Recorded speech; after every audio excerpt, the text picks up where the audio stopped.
The gray dawn was slowly breaking through the heavy bedroom curtains. Aurora Mendonça Costa opened her eyes a few minutes before the alarm clock rang. She'd been waking up early a lot lately, as if something was disturbing her even in her sleep. Ernesto was sleeping next to her, turned away from the wall. His breathing was barely audible, and Aurora caught herself thinking that she couldn't remember the last time they had woken up together. She silently got out of bed and made her way to the bathroom. The cold water perked her up a bit, but it failed to wash away the heaviness that had been piling more and more on her shoulders in recent weeks. Aurora scrutinized her reflection in the mirror. The dark circles under her eyes gave away the lack of sleep, and new wrinkles appeared in the corners of her eyes. She ran a hand through her hair, trying to smooth out the unruly strands. Her morning ritual had been perfected over the years: makeup, styling, carefully selected business suit. Today, she'd chosen dark blue, austere and elegant.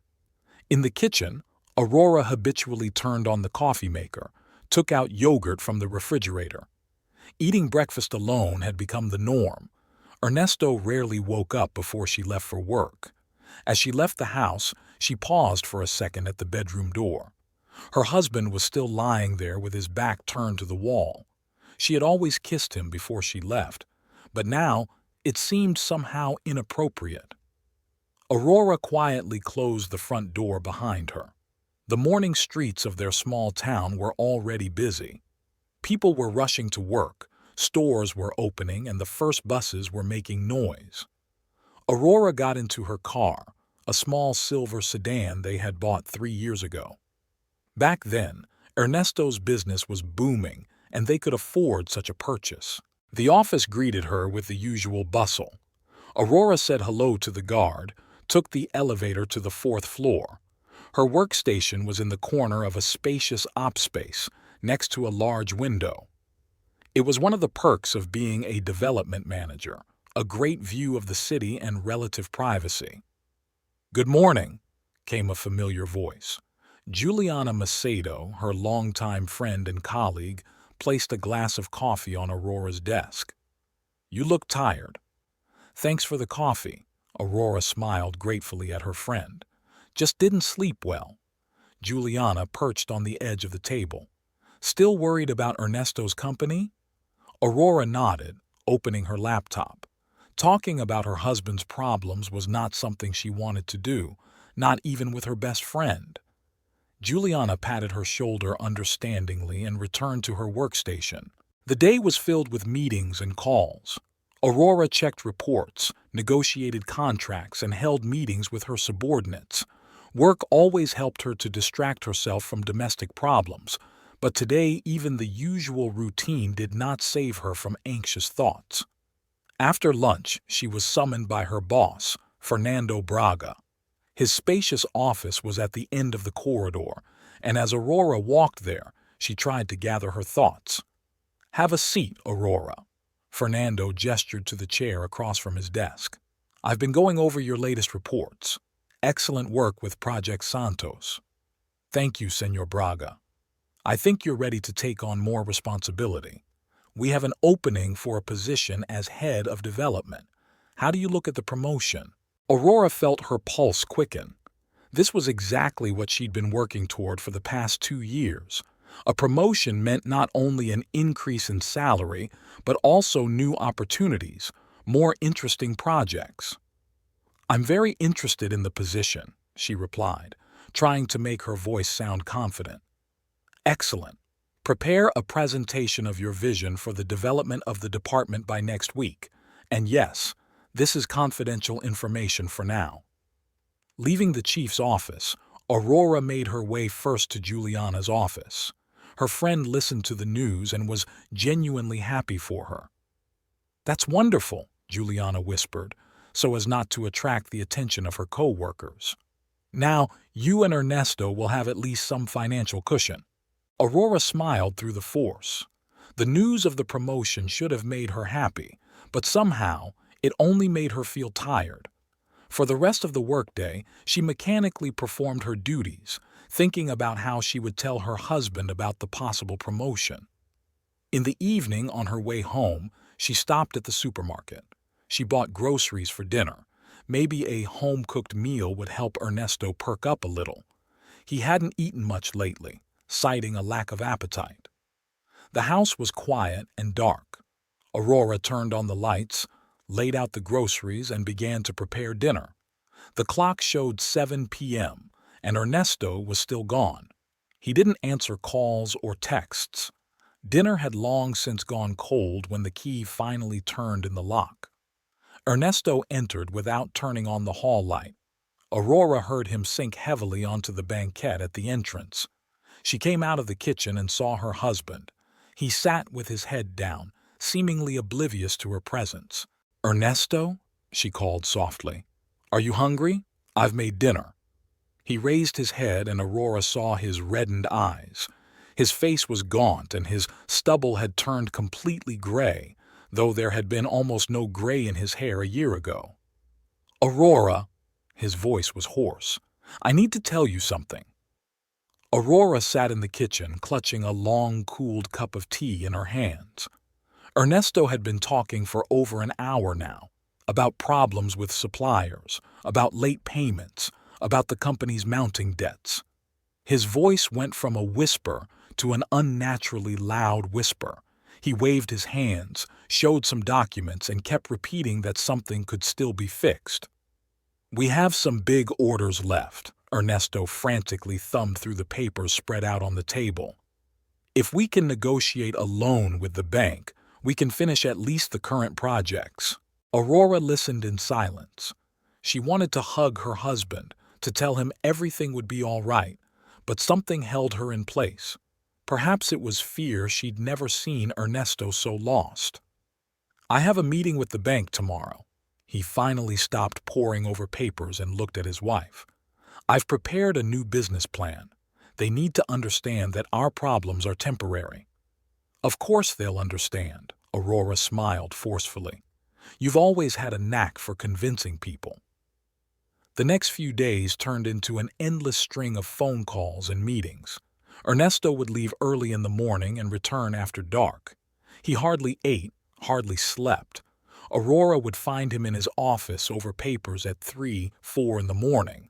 She tried to help in any way she could, cooking meals he forgot to eat, answering calls from angry contractors when he was in meetings, retyping documents for the bank. The news of her possible promotion went unspoken. Now was not the time to talk about it.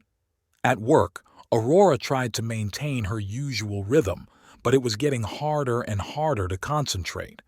She was making mistakes in reports, forgetting to call clients back. Juliana covered for her as best she could, but even she was starting to worry.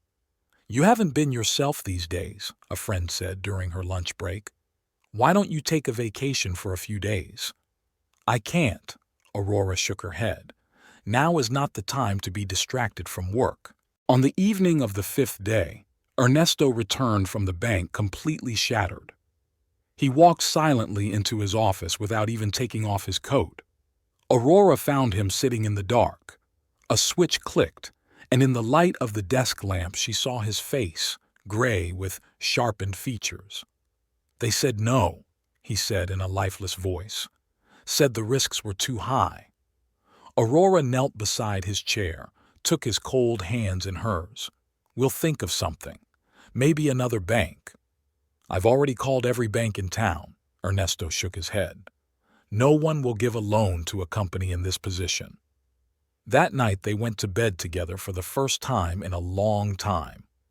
Ernesto tossed and turned for a long time, then fell silent, but Aurora knew he was awake. She lay next to him, staring into the darkness, and thought about how quickly life could change. The next week turned into a desperate struggle for the company's survival. Ernesto tried to negotiate delayed payments with suppliers, sought new investors, and sold some of the equipment. Aurora saw his hope melt away with each passing day.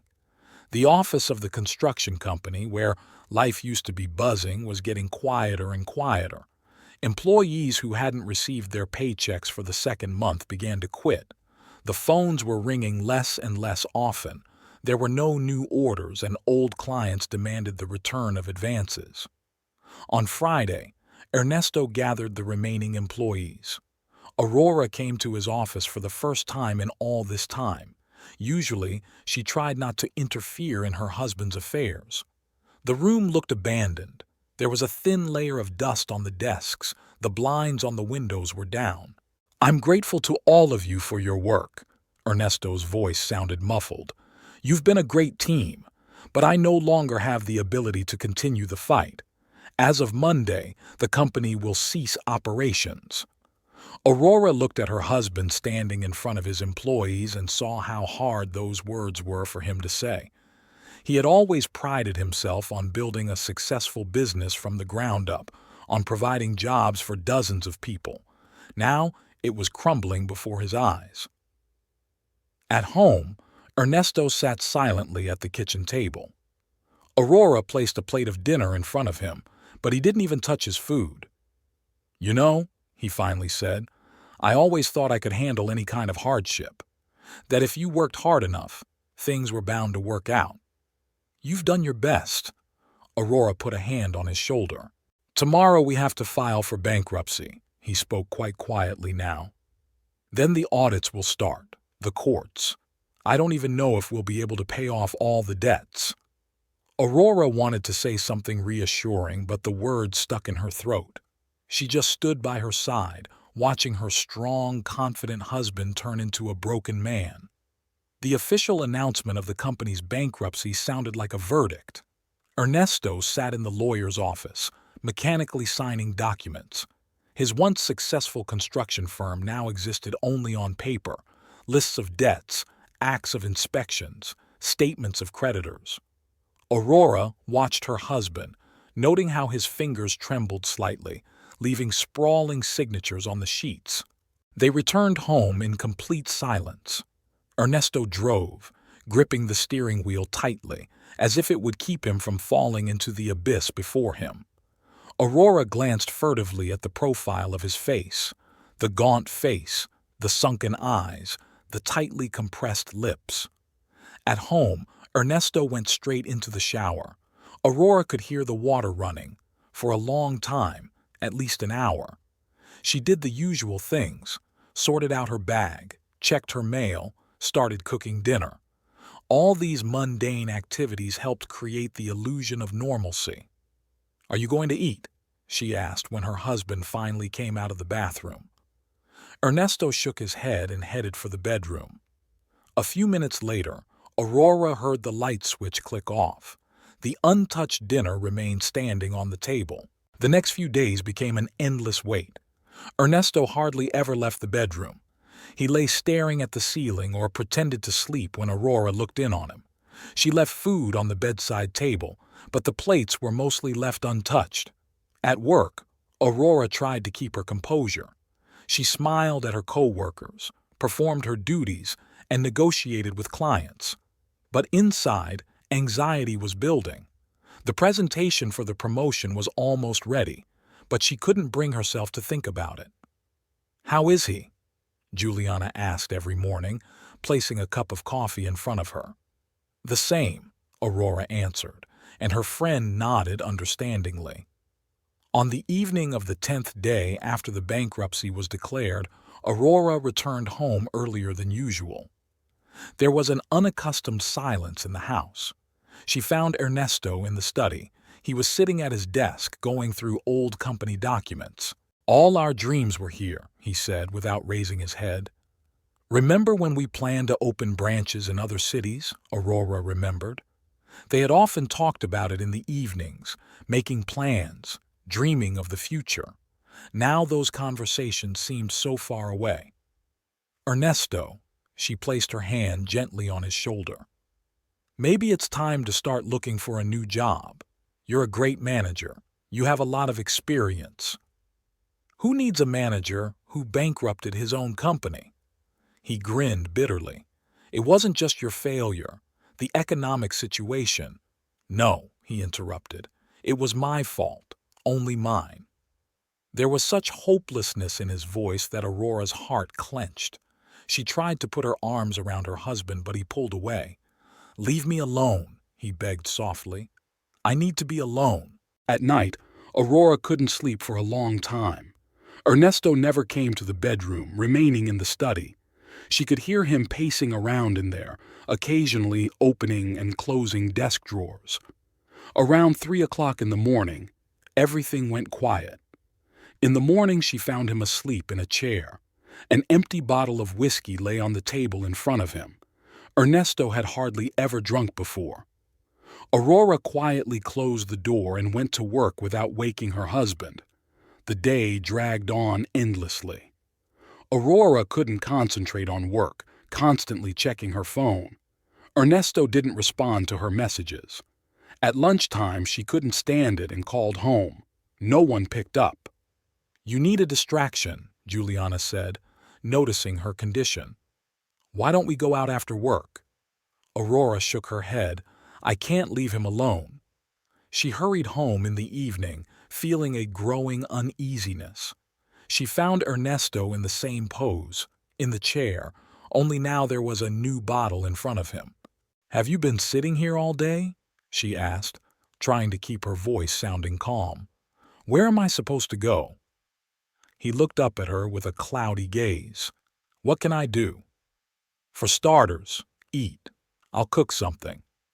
"I don't want to."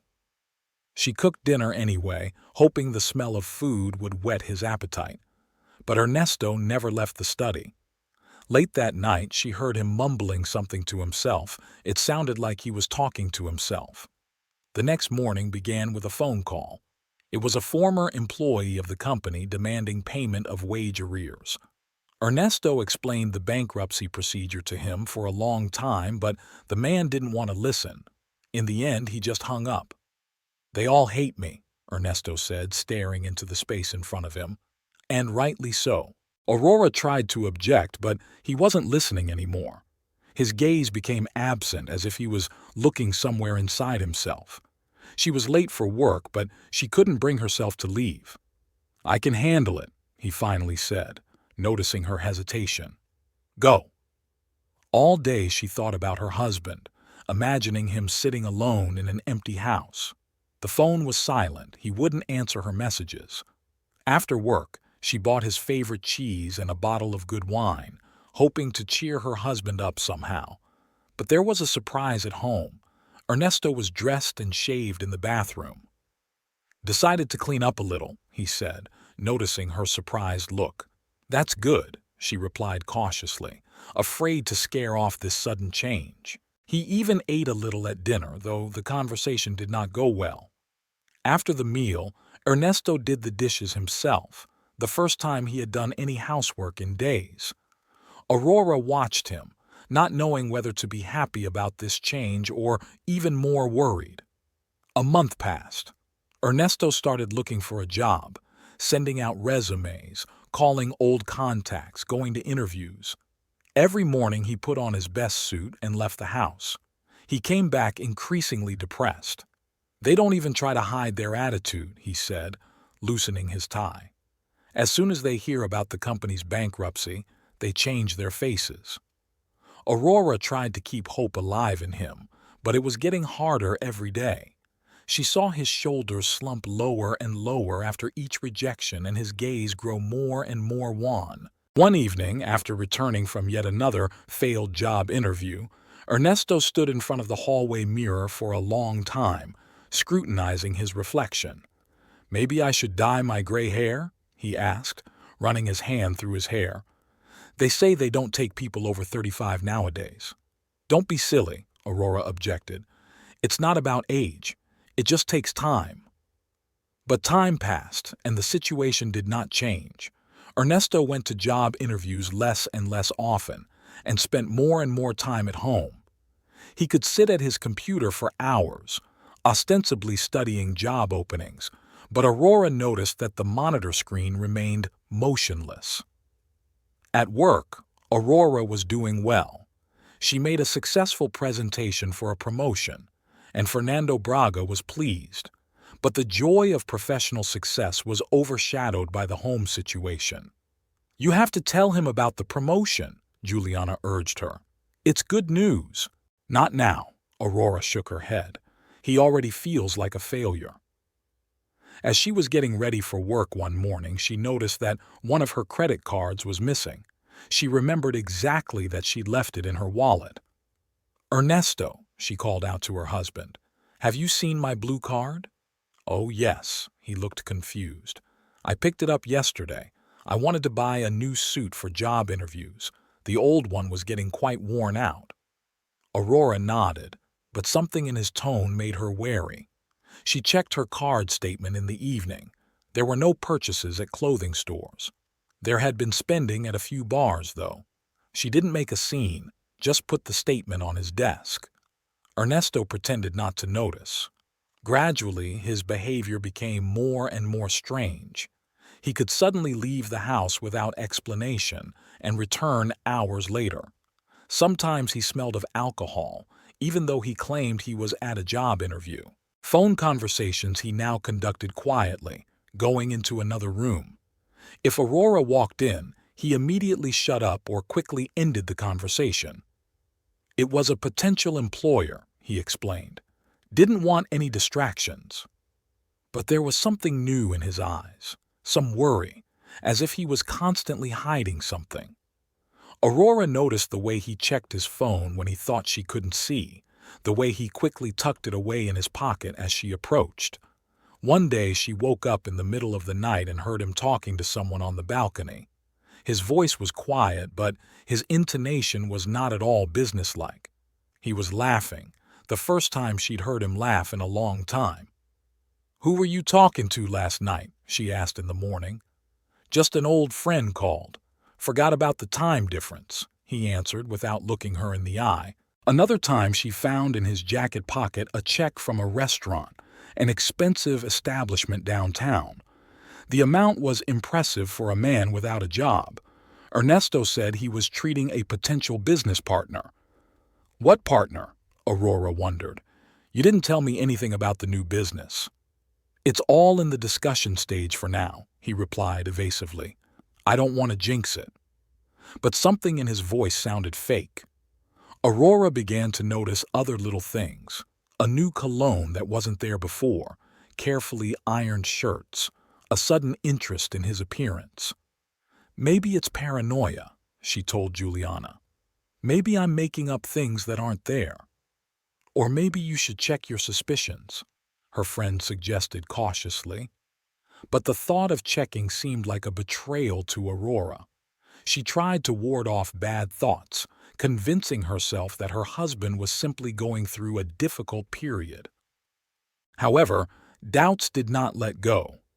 She began to more closely monitor the expenditures on joint accounts, check the checks in the pockets of his clothes, listen to telephone conversations.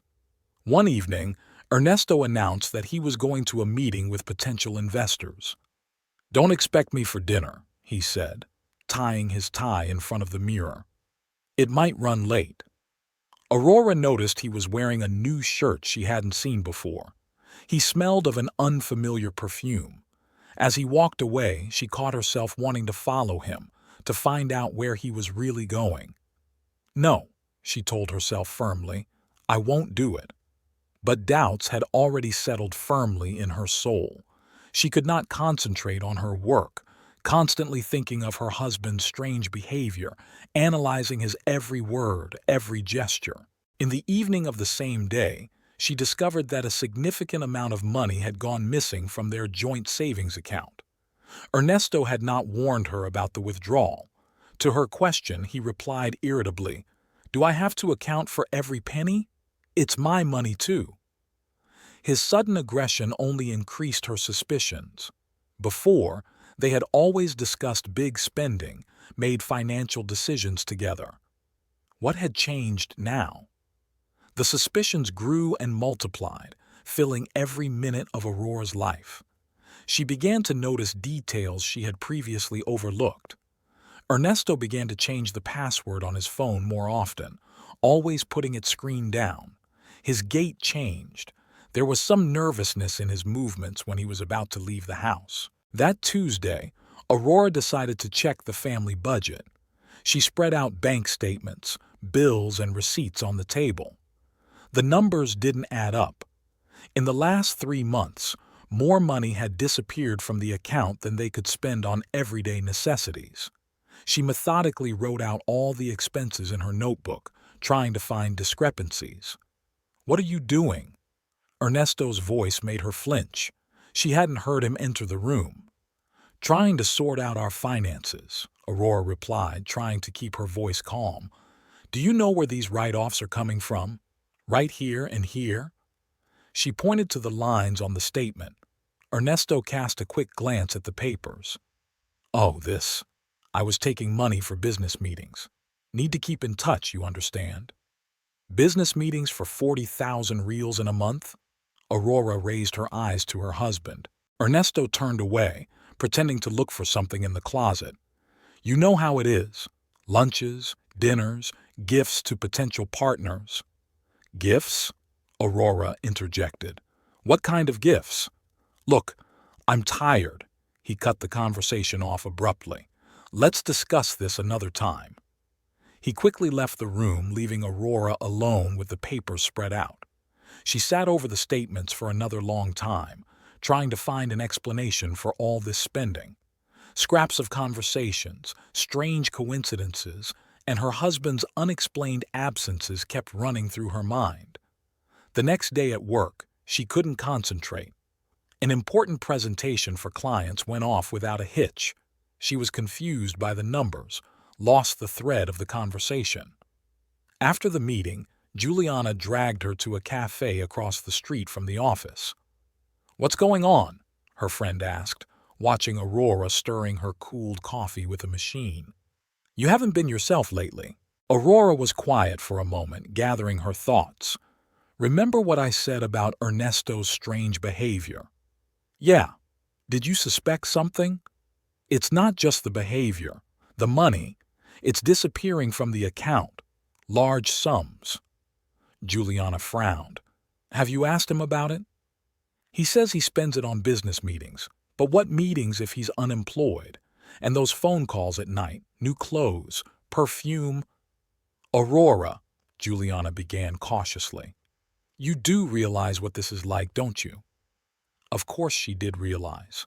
The thought had haunted her for the past weeks, but she chased it away. To admit the obvious meant shattering their entire world, their entire 15 years of marriage. That evening she tried to speak to her husband again. Ernesto was sitting in the living room staring at his cell phone. Hearing her footsteps, he quickly dimmed the screen. "We need to discuss our financial situation," Aurora began, taking a seat next to him. "Again?" An irritated note appeared in his voice. "We've already talked about it." "No, we haven't. You walk away from the conversation every time. I want to know where our savings are going." "Ours?" He grinned unhappily. "As I recall, for the last few months, you've been the only one bringing money into the house. That's why I have a right to know how it's being spent." Ernesto jumped up from the couch. "So now you're going to control my every move? Checking every expenditure? Have I turned into a kid who needs to account for his pocket money?" "It's not about control," Aurora tried to speak calmly. "I just want to understand what's going on." "Nothing is going on," he was almost shouting. "I'm trying to find a new job, make connections, get back into the business. It requires an investment. If you're not happy with that—" He didn't finish the sentence, grabbed his jacket and sprinted out of the house, slamming the door loudly. Aurora was left sitting in the empty living room. His cell phone vibrated on the coffee table, the first time he'd ever forgotten to bring it with him. She stared at the blinking screen. One message, another. Her hand reached for the phone. The password. Of course, she didn't know the new password. The phone vibrated again, an incoming call. The name Mariana popped up on the screen. Aurora put the phone back on the table. Inside, everything clenched with pain and resentment. Who was this Mariana? Why is she calling her husband late at night? Ernesto returned past midnight. He smelled of alcohol and other people's perfume. He walked silently into the bedroom without even glancing at his wife, who was still sitting in the living room.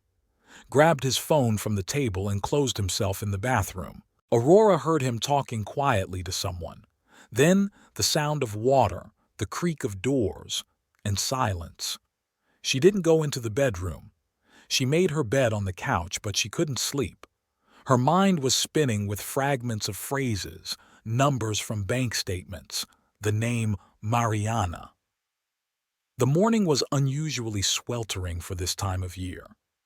Aurora drove along familiar streets, automatically noting familiar landmarks: the old bookstore on the corner, the flower store, the cafe where she and Ernesto used to have breakfast on weekends. She was returning from a business meeting that had ended earlier than planned. The traffic light at the intersection turned red, and she stopped the car. Drumming her fingers on the steering wheel as she waited for the green light, Aurora absent-mindedly watched the passers-by. Suddenly her heart sank.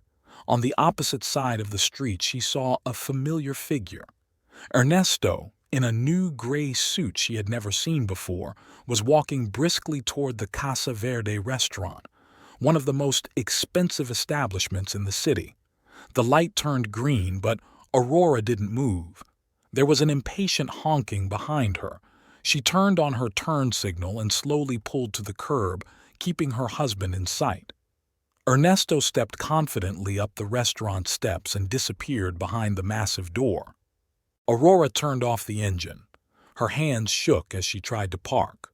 One thought pounded in her head. He'd told her he was on his way to an interview today at a construction company on the other side of town. What was he doing here, downtown, at a restaurant where lunch cost like half her weekly salary? She sat for a few minutes, trying to calm herself down. Maybe this really was a business meeting. Maybe a potential employer had suggested an informal lunch. But something inside her told her no, it wasn't that simple. The restaurant was located in an old mansion with large windows. Aurora got out of the car and slowly walked closer. Through the stained glass windows she could see the spacious room. She stopped under a spreading tree that created a natural shelter. Ernesto sat at a table at the back of the room. He was not alone. Across from him was a young woman in a tight red dress. Long dark hair, confident movements, bright makeup. She was talking animatedly, and Ernesto was smiling, that special smile that Aurora hadn't seen in months. The waiter brought a bottle of wine. Ernesto made a gesture indicating he wanted to try it. Everything was like in slow motion. Here he takes the glass, takes a sip, nods approvingly. His companion raises her glass. They clink. Her hand lingers on his wrist for a second. Aurora felt the ground go from under her feet. She leaned against the tree trunk, trying to regain her breath. At that moment, Ernesto pulled a small velvet box from the inside pocket of his jacket. Her heart sank.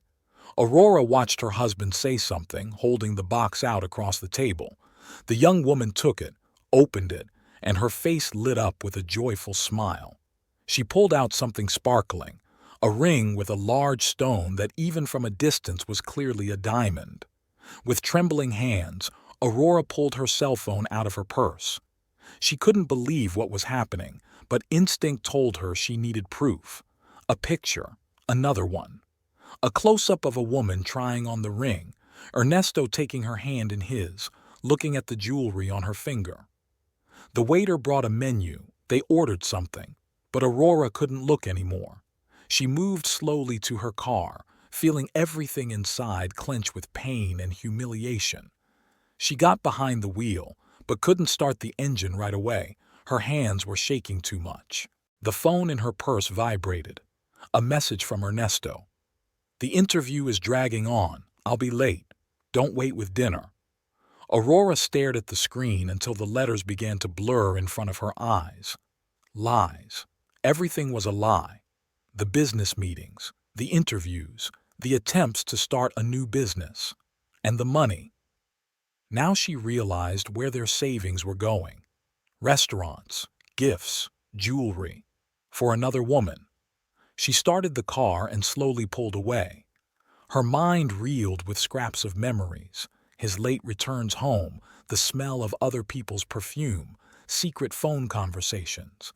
It all added up to a picture so obvious she wanted to scream at her own blindness. Aurora didn't go home. She couldn't go back to their shared apartment now, where everything reminded her of their 15 years together. Parking outside the office, she pulled out her phone and opened the folder of photos.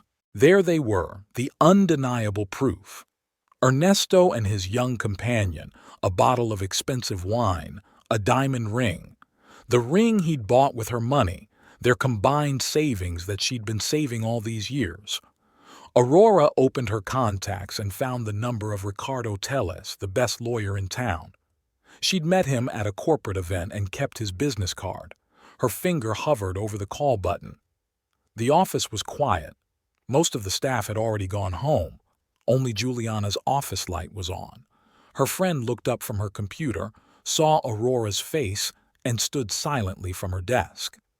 "You were right," Aurora said quietly, sinking into a chair. "You were right all along." She held out her cell phone with the photos. Juliana looked through them and her face darkened. "I need advice," Aurora tried to speak calmly. "What's the next step?" "First, you need a good lawyer," Juliana said firmly. "One more thing. You shouldn't come home tonight. You'll spend the night at my place." Aurora nodded. The thought of spending the night under the same roof with the man who had betrayed her so cruelly was unbearable. She pulled out her cell phone and dialed Ricardo Telles's number. The beeps seemed endless, but finally he answered. "Señor Telles? This is Aurora Mendonça Costa. I need your help." Juliana's apartment was small but cozy. Aurora sat on the edge of a fold-out couch, mechanically stroking the fluffy gray cat that had settled down next to her. An untouched cup of herbal tea stood on the coffee table in front of her. "You should get some sleep," Juliana crouched next to her. "Tomorrow's a big day." But sleep didn't come. In the silence of a stranger's apartment, thoughts became especially clear and painful. Aurora pulled out her phone, opened the photos from the restaurant again. Every detail was now imprinted in her memory: the red dress of her mistress, the sparkling ring, Ernesto's smile. A smile she hadn't seen in so long. The phone showed 3 in the morning as she made her decision. In the morning, while Ernesto would be at another business meeting, she would check the safe.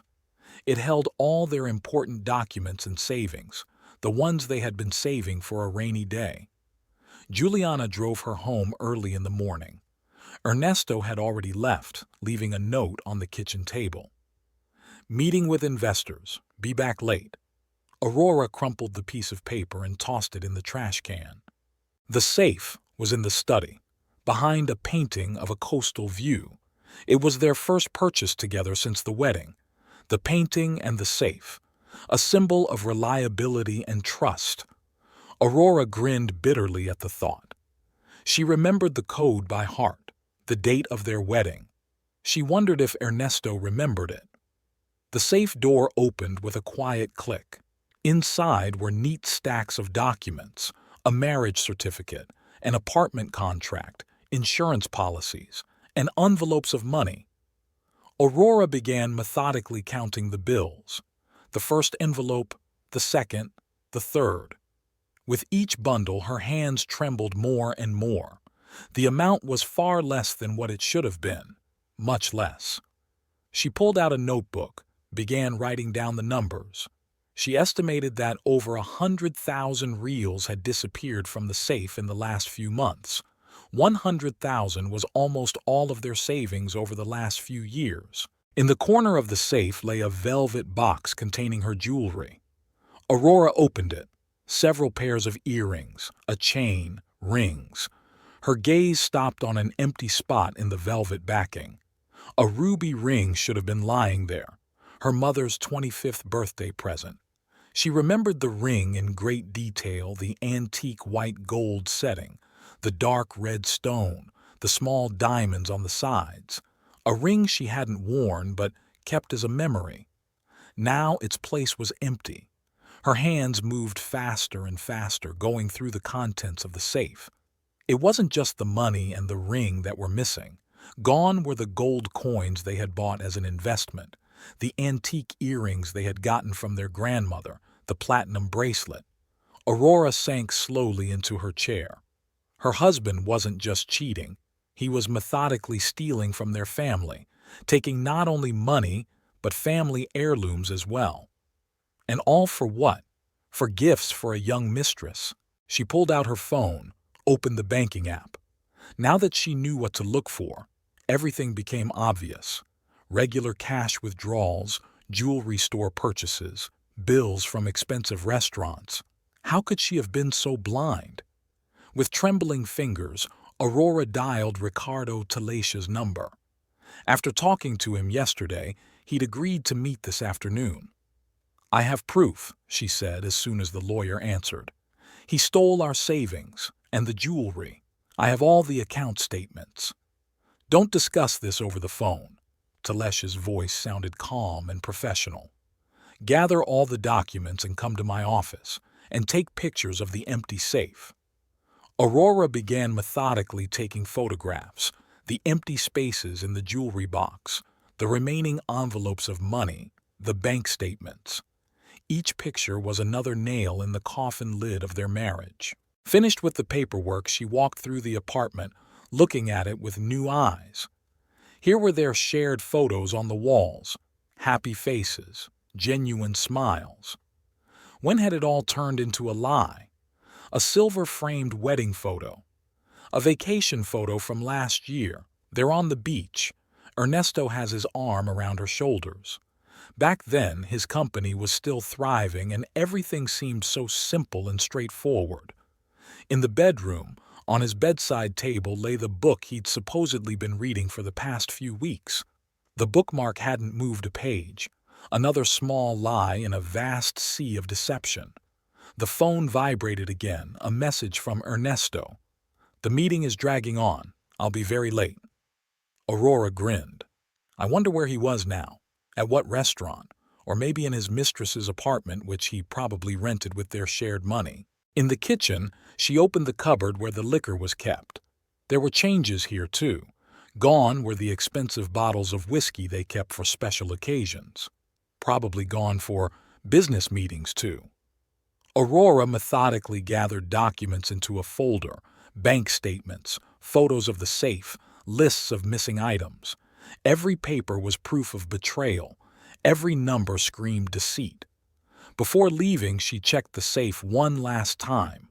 Behind the documents was another folder, a lease for an apartment in the center of town.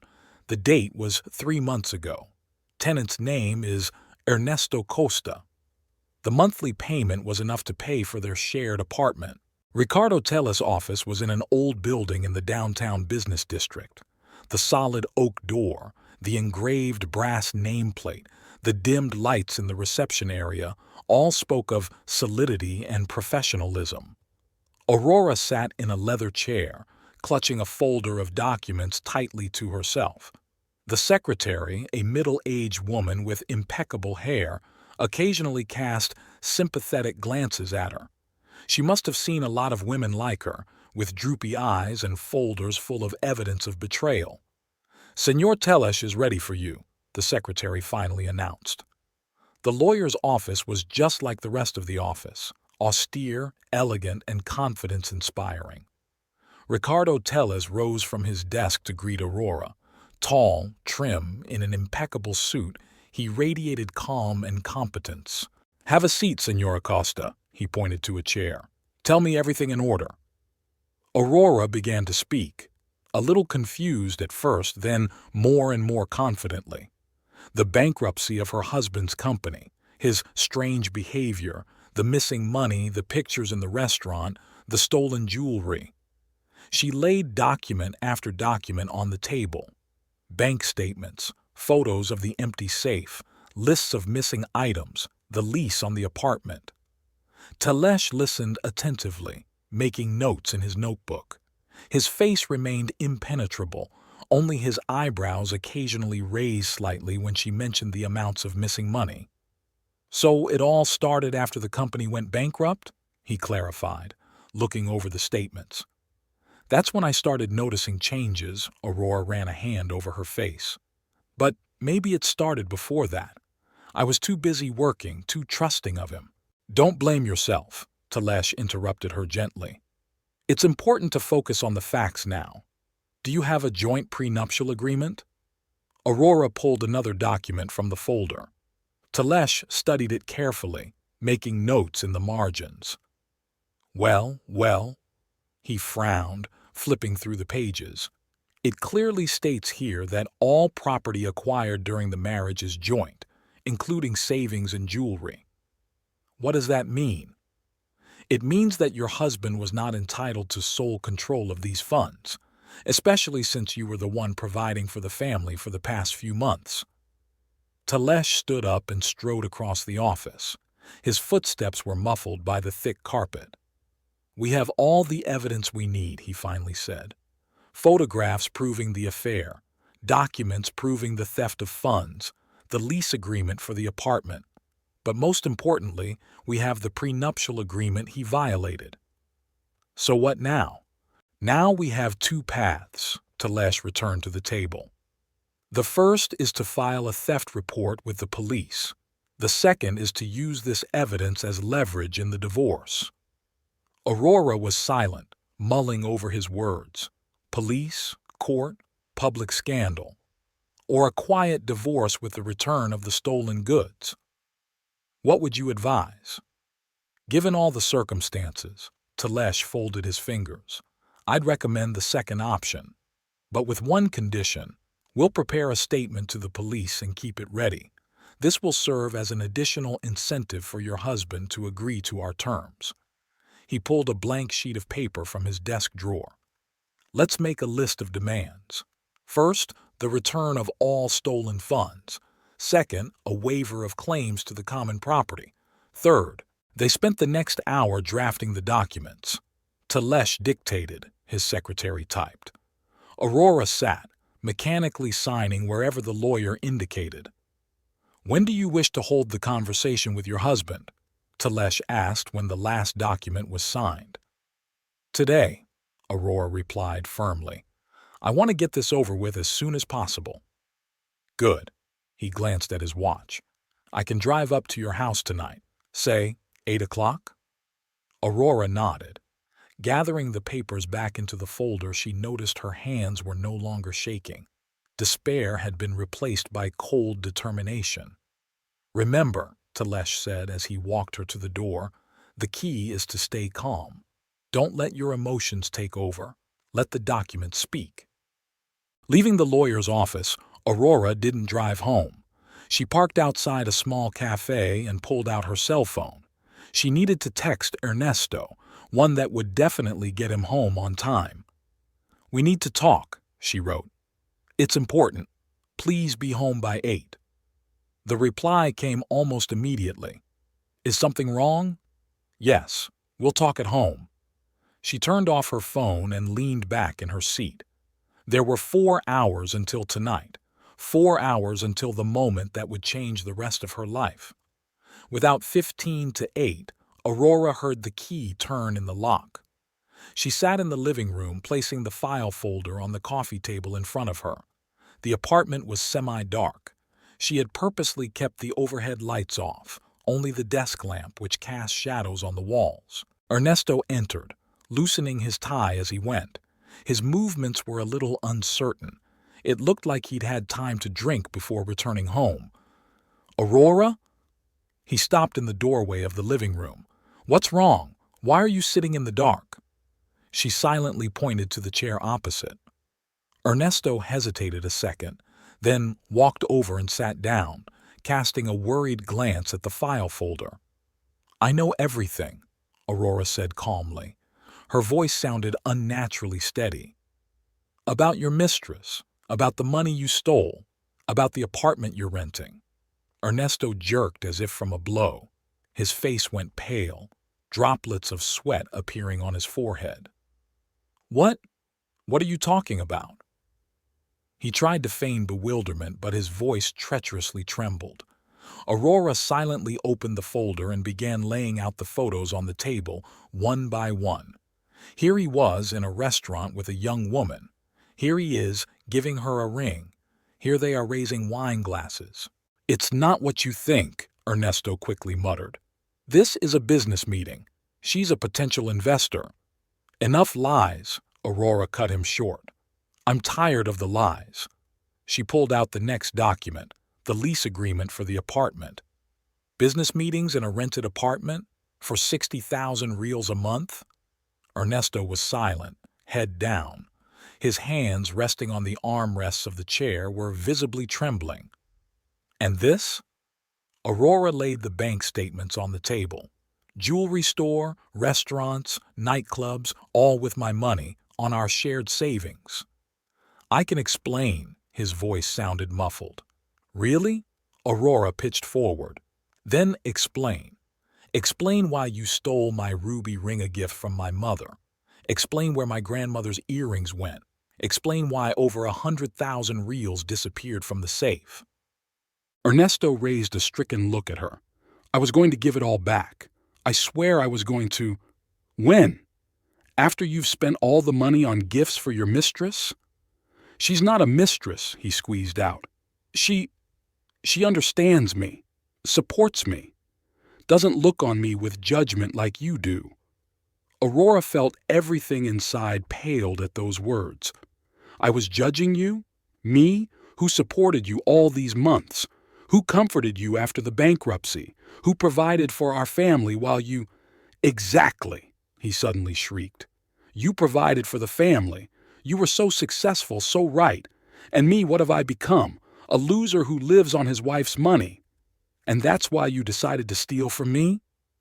Aurora tried to remain calm, though everything was boiling inside. "Decided to get back at me that way? I didn't mean to." He suddenly went limp in his chair. "At first it was small amounts, then more. Then I couldn't stop. Mariana was so young, so beautiful. She looked at me with admiration the way you used to." "Mariana?" Aurora said the name bitterly. "How old is she, Ernesto? 25? 23? He remained silent, but his silence was more eloquent than any words. "Do you know what the worst part is?" Aurora continued. "Not the cheating, not the stealing. It's that you betrayed my trust. 15 years of marriage, Ernesto. 15 years I believed every word you said." The doorbell rang. Ernesto flinched. "It's Ricardo Teles," Aurora said calmly. "My lawyer." "Lawyer?" He turned even paler. "Why?" "Because I have a choice." She stood up, heading for the door. "I can file a theft report with the police, or we can settle this peacefully, provided you return all the money you stole and give up your claim to the common property." "You won't do that," a pleading note appeared in his voice. "Aurora, please, it would destroy me. And you haven't destroyed me." She turned around in the doorway. "Didn't destroy our family, our love, our trust." Talesh entered the apartment holding a leather briefcase. His presence seemed to fill the room with a cold officialism. "Good evening, Senor Costa," he said, pulling out the documents. "I assume your spouse has already explained the situation." Ernesto sat with his head bowed low. His shoulders slumped as if all the air had been let out of him. "I'll sign everything," he said quietly. "Anything that's necessary, just don't get the police." Aurora looked at her husband, broken, pathetic, so unlike the confident man she'd once married. She was surprised that she felt nothing but fatigue and desolation. Ricardo Teles was methodically arranging the documents on the desk. His movements were precise, measured like a surgeon before an operation. Ernesto sat across from him, slumped shoulders slack. His expensive gray suit now seemed rumpled and out of place. "So, Senor Costa," the lawyer's voice sounded dry and formal. "Let's review your position. We have indisputable evidence of grand embezzlement, photographs proving the misuse of those funds, documents about renting an apartment without consulting your spouse." Talesh laid document after document on the table like cards in a solitaire. Each paper was another accusation, Another proof of guilt. Moreover, the lawyer continued, we are dealing with the theft of family jewelry. That's an aggravating circumstance given their historical and emotional value. Aurora stood at the window with her arms crossed over her chest. She looked at her husband but saw a stranger in front of her. Where was the Ernesto she had fallen in love with 15 years ago? The strong, confident man with whom she had made plans for the future. I'll give it all back, Ernesto said hoarsely. I need time. Time? Talesh raised an eyebrow. Do you have something that guarantees repayment, a job, assets, or do you plan to keep stealing from your wife? Ernesto flinched as if slapped. His fingers nervously rubbed the edge of his jacket. I have savings, he muttered. In another bank, the very savings you were making from stolen money, the lawyer clarified.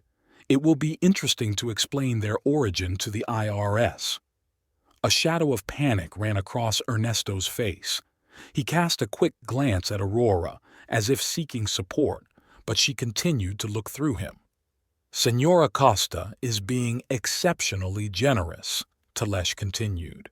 She is willing to settle this matter without recourse to law enforcement, under certain conditions, of course. He pulled a new document from his briefcase, a thick stack of papers stapled together. Our demands are detailed here. First, full repayment of the stolen funds within 6 months. Second, the return of all jewelry, both that which you still have and that which you have donated. Third, a waiver of claims to the common property in the divorce. 6 months? Ernesto shook his head. That's unrealistic. Where am I going to get that amount of money? That's your problem, Senor Costa, Tellez replied coldly. The alternative is a police report. With your record, company bankruptcy, grand larceny, I wouldn't count on the court's leniency. Ernesto turned even paler. His hands shook visibly as he reached for the carafe of water on the table. What will happen to the apartment? He asked, struggling to hold the glass. The apartment will remain to Senora Costa, the lawyer replied, as will the car and all the other property. Given the circumstances, it's a more than fair judgment. Aurora watched her husband slowly realize the reality of his situation. Just yesterday, he was the master of the situation, manipulating her, lying to her, spending their joint money on a young mistress. And today he sits here, confused, frightened, cornered. I need to think, Ernesto muttered. Consult with a lawyer. Of course, Talesh nodded. You have until tomorrow morning. At 9 o'clock I expect you in my office. If you don't show up, at 10 o'clock I'll be at the police station. He began to gather the documents back into his briefcase. His movements remained as methodical and precise. One more thing, the lawyer added, buttoning up the briefcase. I would recommend that you do not attempt to contact Senora Costa directly. All communications are through me only. Ernesto sat motionless, staring at one point. He seemed to have aged several years during that evening. Aurora, he finally uttered, raising his eyes. Perhaps we could speak privately, without lawyers? No, her voice sounded firm.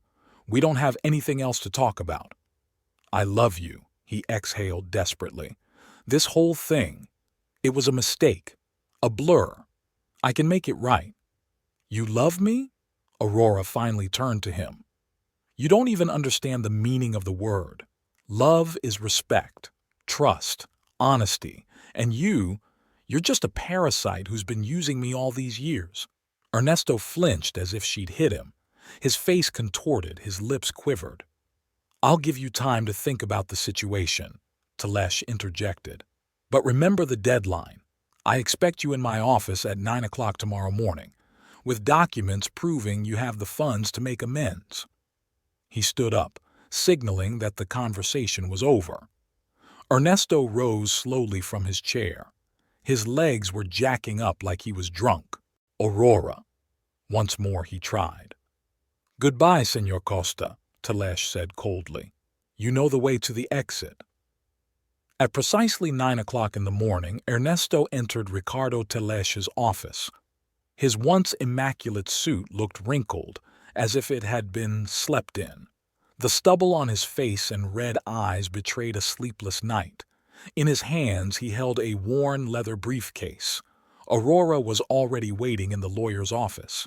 She deliberately sat down so as not to meet her husband's gaze. She had spent the night at Juliana's, unable to be in their shared apartment after last night's conversation. "Have a seat, Senor Costa," Tellez pointed to a chair. "Have you made your decision?" Ernesto silently pulled a folder of documents from his briefcase and placed it on the table. "Here are the account statements," his voice sounded hoarse, "and real estate documents. I can sell the piece of land I inherited from my father. That should be enough to cover most of the amount." Talesh scrutinized the papers, making notes in his notebook. "And the jewelry?" he asked, without raising his eyes. I'll get them back. Whatever's left." Ernesto cast a quick glance at Aurora. "The ring with the ruby, it's gone. She didn't want it back." Aurora felt her hands involuntarily clench into fists. Her mother's ring, a family heirloom, now graced the finger of some nightclub dancer. "In that case, you will compensate for its value," Talesh said dryly. "We have a jeweler's appraisal." He pulled a thick stack of documents in a blue folder from a desk drawer. "Here's the divorce agreement and property division. All the terms we discussed yesterday are spelled out in detail. You agree to repay the full amount listed on the attachment within 6 months. The payment schedule is on page 5.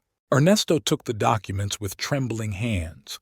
His eyes ran along the lines, but it was obvious he wasn't reading into the text. "I'd like to show this to my lawyer," he muttered.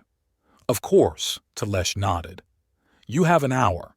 I've made arrangements. He's waiting for you in his office. After that, we'll sign the papers." Ernesto rose, still avoiding looking at Aurora. At the door, he stopped.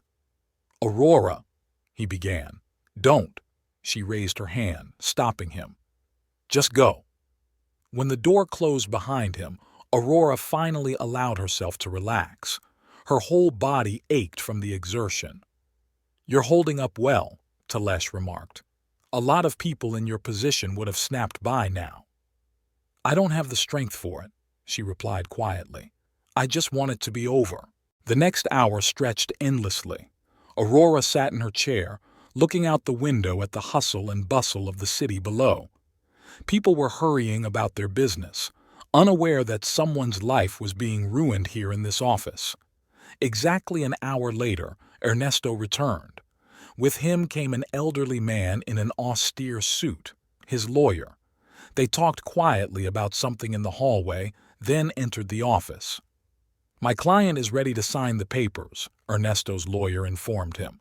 "With one small amendment, we're asking to increase the payment period to 9 months. "That's impossible," Talesh cut off. "Either 6 months or we go to the police." Several more minutes of quiet negotiation between the lawyers followed. Ernesto sat with his head down, as if the conversation didn't concern him. "Okay," his lawyer finally said. "We agree to 6 months." Talesh spread the documents out on the table, marking places for signatures with yellow stickers. "Here, here, and here," he pointed with a pen. "And on each page below." Ernesto signed the papers mechanically without rereading. His hand shook. The signatures were uneven. He signed the last signature with visible relief, as if he had gotten rid of a heavy weight. "Now you, Senora Costa." Talesh slid the documents toward her. Aurora took the pen. Her signatures, unlike her husband's, were clear and confident. She put them down one by one, feeling another thread tying her to Ernesto break with each signature. "Done," Talesh said, gathering up the signed documents. "Copies will be ready in an hour. And now, Senor Costa, we await your first payment, according to the schedule." Ernesto pulled an envelope from his briefcase. "Here is the first installment, and a pawnshop receipt. I turned in my watch and cufflinks." "And the rest of the jewelry?" Talesh reminded him. "I'll bring them back tomorrow," Ernesto muttered. They They're in a safety deposit box. Aurora knew that was a lie. The jewels were probably still in his mistress's possession. But she remained silent. Let Talesh handle it. See you tomorrow. The lawyer slammed the file folder shut. And remember the deadline, Senor Costa. Any delay in payment and we go to the police. Ernesto stood up. He looked about 10 years older. His shoulders slumped, his back hunched. At the door, he turned around one last time. I'm sorry, he whispered. I ruined everything. Aurora didn't answer. She stared out the window until she heard the door close. Dusk was slowly descending on the city, painting the walls of their once shared apartment in deep gray tones. Aurora sat in her chair, mechanically stroking the armrest, an old habit developed in moments of great stress. She watched Ernesto methodically packing his life into suitcases and boxes. Maria, their housekeeper, bustled about in the kitchen, quietly clinking dishes from time to time. She had arrived at 5 o'clock as usual, but today there was a different atmosphere in the house. The heavy, oppressive silence was interrupted only by the rustle of packing paper and muffled footsteps. Senora Aurora, Maria appeared in the living room doorway, wiping her hands on her apron. There are many of Senor Ernesto's groceries left in the cupboard. His special coffee, those expensive spices from India. Throw it all away, Aurora replied, without taking her eyes off the window. Or keep it for yourself if you want. But the coffee is brand new after all. I only opened a packet last week. Maria, Aurora's voice sounded tired but firm. I don't want even the smell of that coffee in the house anymore, please. The housekeeper nodded understandingly and disappeared into the kitchen. A moment later, there was the sound of drawers being pulled out. She was beginning to sort through the cabinets. Ernesto emerged from the bedroom with a pile of suits on his shoulders. His once impeccable appearance was now a sad sight. His shirt was wrinkled, his tie was off to the side, and stubble covered his gaunt face. I can't find a blue suit, he uttered, avoiding looking at Aurora. The one I wore at the opening of a new company 3 years ago. At the dry cleaners, she replied. The receipt is in the top drawer of the dresser. Oh, yeah, thank you. He stood in the middle of the room, shuffling awkwardly from foot to foot as if he wanted to add something but didn't dare. Finally, he hung the suits on the back of a chair and headed back to the bedroom. The large wheeled suitcase was gradually filling up with things. Cardboard boxes of books, documents, memorabilia piled up next to it. 15 years of life together were packed in cardboard and polyethylene. What do we do with the pictures? Ernesto asked, appearing with a large album in his hands. All our pictures of us together are in here. Take them. Aurora didn't even turn her head. I don't need them anymore. But your parents, family holidays. I said take them away. Her voice trembled. You can show them to your Mariana. Tell her what your past life was like. Ernesto flinched as if from a slap. His hands holding the album trembled visibly. You are unfair, he said quietly. I made a mistake, I admit it. But these 15 years... Unfair? Aurora finally turned to him. You stole my jewelry, gave my mother's ring to some nightclub girl, spent all of our savings, and I'm unfair. I'll pay it all back, he lowered his head. Every real. Talesh set up a payment schedule. Money? She grinned bitterly. You think this is about money? You betrayed my trust, Ernesto, trampled our love, our marriage, everything I've believed in for the last 15 years. A heavy silence hung in the room. Even the sounds from the kitchen had died down. Maria seemed to be holding her breath, listening to the conversation. Senor Ernesto, the housekeeper appeared in the doorway as if trying to lighten the atmosphere. I folded your shirts from the laundry, and there are still some cufflinks left in the box. Thank you, Maria. He rubbed his face tiredly. Put everything in the small suitcase. The older woman nodded and disappeared. A moment later, the sound of her footsteps was heard again. She was coming up the stairs with a basket of laundry. Ernesto went to the window. The evening lights of the city were already on, creating the illusion of a holiday somewhere out there, beyond the glass. Here in the apartment, however, there was an oppressive atmosphere of farewell. "Remember when we bought this apartment?" he asked suddenly. "You saw those windows and said, 'Don't,'" Aurora cut him short. "Don't try to pretend our memories mean anything. You destroyed it all yourself." He turned to her. "I really did love you, Aurora. And I love you now." "Love?" She rose from her chair. "You don't even understand the meaning of the word. Love is loyalty, respect, honesty. And you're just a coward who couldn't handle your own failures and decided to take it out on me." "That's not true." He took a step toward her. "After the bankruptcy, I felt so insignificant. You were successful, strong, and you decided to find solace in the arms of a young maiden." Aurora crossed her arms over her chest. "At my expense, mind you. Very convenient, living on your wife's money and spending it on a mistress." The cell phone rang in the hallway. Ernesto pulled his cell phone out of his pocket. "The cab's here," he said after a short conversation. "We need to get the stuff down." He started carrying suitcases and boxes out. Aurora didn't move from her seat to help. She stood at the window, watching him appear time after time, loading his life into the trunk of a cab. Maria fussed nearby, trying to help with the boxes, but Ernesto stopped her. "Don't, Maria, I'll do it myself." "Señor Ernesto," tears could be heard in the older woman's voice. "Maybe there is still a way to make things right? To talk."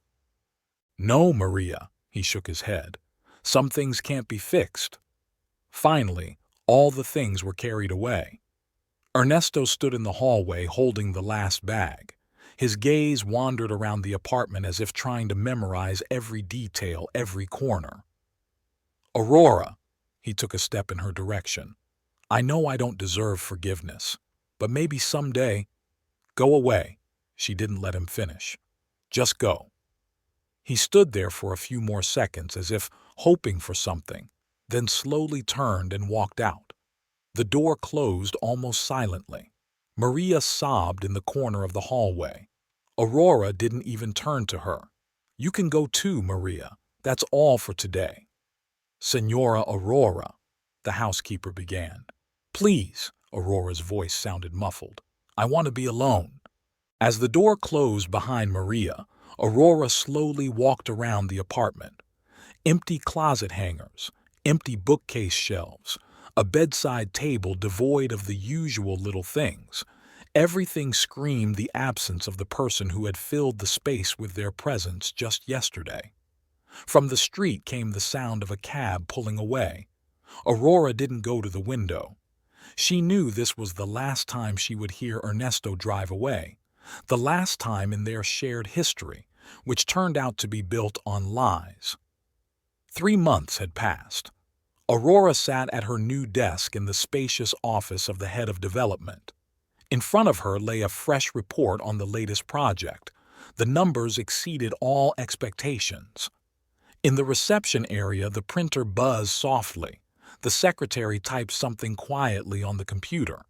The phone vibrated softly. There was a message from Telesh. Another payment from Ernesto had arrived in the account, the third in a row. So far, he had fulfilled all his obligations exactly on schedule. Aurora mechanically transferred the message to the divorce folder and returned to the report. There was a cautious knock on the door. Marcos Reis, the head of the finance department, appeared on the threshold, a tall, trim man in his late 40s, with light gray on his temples and attentive brown eyes. "Good morning, Aurora." He smiled, his trademark accommodating smile. "Not busy?" "Good morning, Marcos." She looked up from her papers. "Come in." He took a seat on the edge of her desk, a habit that used to irritate Aurora, but had begun to seem even cute lately. "I've been going over the financials of your project," he began. It's impressive, especially for the first 3 months in a new position. Thank you. Aurora felt a slight blush. Praise from Marco somehow had a different effect on her than it did from her other co-workers. Why don't we celebrate over dinner? He asked casually. I know a great restaurant downtown. The new chef is working wonders. Aurora hesitated to answer. This was the third invitation from Marcos in the past month. The first 2 times she had politely declined, citing busyness. I'm not sure, she began. Come on, Aurora, he interrupted her gently. It's just a dinner, 2 colleagues celebrating a successful project, nothing more. At that moment, Juliana flew into the office with some paperwork. Oh, I'm sorry, she stopped when she saw Marcos. Is this a bad time? No, I was just leaving, he stood up. Think about my offer, Aurora. The table is reserved for 8. As the door closed behind him, Juliana plopped into the visitor's chair.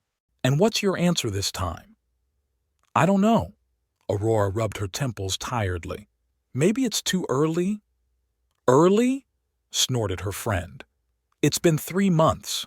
You're a young, beautiful woman, and Marcos is a fine man, successful, well-mannered, clearly caring about you. That's exactly why I have my doubts. Aurora stood up and walked to the window. He's too... Right. After everything that's happened. After everything that's happened, you deserve exactly that. The right one, Juliana said firmly. Stop hiding in your work. There was another knock on the door. This time it was Fernando Braga. Aurora, great job with Project Santos. He placed a folder of reports on the table. I knew I didn't make a mistake with the assignment. Thank you, Senor Braga. By the way, he was about to leave but stopped in the doorway. I saw Marcos coming out of your office. He's an excellent professional and a good man. Aurora only nodded. It seemed everyone around her had decided to get busy with her personal life. The rest of the workday passed in the usual hustle and bustle, meetings, calls, documents. At 7 in the evening, Aurora packed her things and walked down to the parking lot. Standing beside her car was Marcos, leaning against his black sedan. I was wondering if I could give you a ride to the restaurant, he asked hopefully. Aurora glanced at her watch. Okay, she agreed abruptly, only I need to change. No problem, he opened his car door. We'll stop by your house. The drive passed in casual conversation. Marcos told funny stories from his practice. Aurora laughed heartily for the first time in a long time. At the apartment, she quickly changed into a dark blue cocktail dress. Looking in the mirror, she noted the slight blush on her cheeks and the sparkle in her eyes. It had been a long time since she'd seen herself so alive. The restaurant turned out to be exactly as Marcos had described. Cozy, elegant, with excellent cuisine. They talked about work, about traveling, about books. Not once during the evening did he ask about her divorce, though he knew for sure. Such news traveled fast in the office. You know, he said when they were already pulling up to her house, you're an amazing woman, Aurora. Strong, smart, beautiful. Don't let the past rob you of your future. She turned to him, about to say something back, but he shook his head gently. You don't have to say anything. Just think about it. Walking up to the apartment, Aurora felt a strange mix of emotions.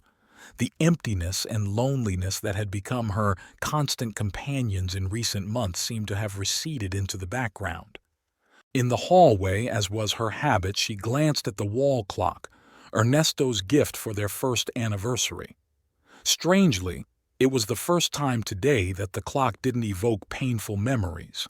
The phone vibrated again, a message from Juliana. How was it? Aurora smiled and dialed back. Not bad, he's really right. What did I tell you?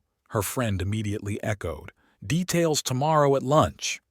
Settling back in her chair with a glass of wine, Aurora felt something resembling hope for the first time in a long time. Perhaps Juliana was right. It was time to stop hiding from life.